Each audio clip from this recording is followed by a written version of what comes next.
Okay तो starting with our first question आप देख पा रहे हो क्वेश्चन में आपसे पूछा गया है कि if a magnetic resonance image MRI correctly identifies 95% of patients as positive for ACL tears then वो एमआरआई क्या है, वो स्टैटिक है, वो स्पेसिफिक है, वो सिग्निफिकेंट है कि वो स्टेबल है। तो पहले हम ये देख लेते हैं। देखो क्वेश्चन में आपसे क्या पूछा गया है, पॉजिटिव। ये आपका कीवर्ड है। मैं हमेशा आपको बोलता हूं कि आपको कीवर्ड्स ढूंढना है क्वेश्चन में।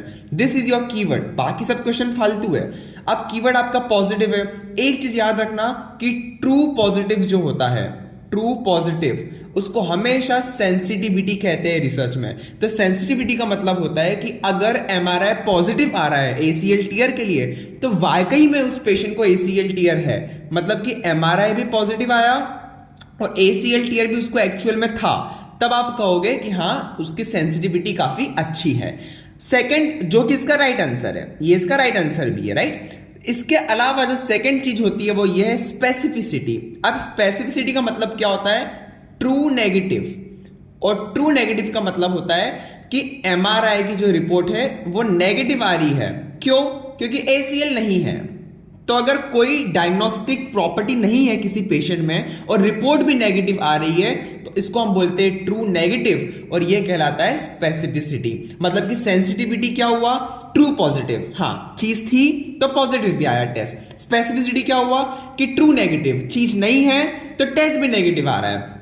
सिग्निफिकेंट का मतलब होता है कि जो भी आपकी डायग्नोस्टिक फाइंडिंग्स आपको मिल रही है इस एमआरआई के थ्रू, ये स्टैटिस्टिकली सिग्निफिकेंट है। मतलब कि ये बाय चांस नहीं हुई है, it is not by chance. By chance का मतलब होता है कि तुक्के में, कि हाँ एमआरआई आपने करवाया, तुक्के में एसीएल टीयर आ गया, तो ऐसा नहीं हो रहा है, बाय चांस नहीं हो रहा है। वो रियली एमआरआई की कुछ ऐसी इंजीनियरिंग है जिस कारण से वो टेस्ट पॉजिटिव आ रहा है, राइट। इसको सिग्निफिकेंट बोलते हैं। और स्टेबल का मतलब होता है कि जब ये एमआरआई आप सेकेंड टाइम उस पेशेंट में करोगे तब भी एसीएल टीयर आना चाहिए, थर्ड टाइम करोगे तब भी एसीएल टीयर आना चाहिए। ऐसा नहीं कि एक बार एसीएल टीयर आ गया तो अब नहीं आएगा। हर बार जितनी बार आप उस टेस्ट को रिपीट करोगे उतनी बार सेम रिजल्ट्स आपको मिलना चाहिए, तो आप उसको स्टेबल कहते हो। अब आपसे पूछा क्या हुआ था कि 95% पेशेंट्स पॉजिटिव आ रहे हैं एसीएल टीयर के लिए एमआरआई में, तो इसका राइट आंसर क्या होगा, दिस इज सेंसिटिविटी। क्योंकि मैंने आपको अभी बताया कि सेंसिटिविटी का मतलब क्या होता है, राइट। तो दिस करेक्ट आंसर इज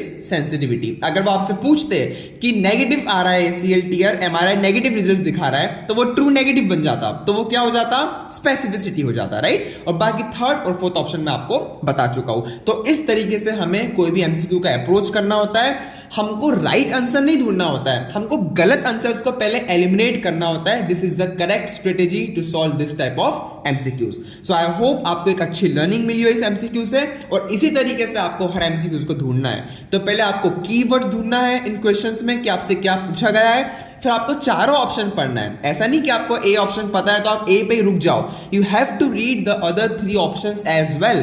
कभी कभी ज्यादा प्रायोरिटी वाले नेक्स्ट ऑप्शंस आ जाते हैं जो आपको सिलेक्ट करने पड़ सकते हैं। खैर इस केस में वो था नहीं, बट आने वाले कुछ एमसीक्यूज में मैं आपको ऐसे क्वेश्चंस भी देने वाला हूं, राइट। तो ये था इस क्वेश्चन का एक्सप्लेनेशन। Thank you.